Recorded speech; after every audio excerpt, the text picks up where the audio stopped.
Pinaglalaruan po tayo ng mga taong ito. Swapang sa pera.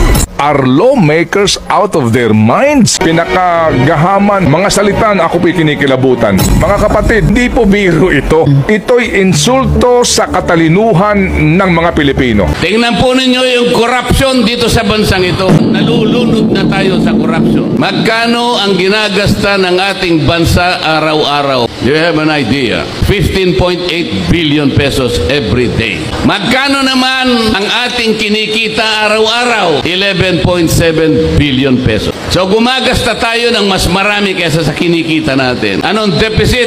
4.1 billion pesos.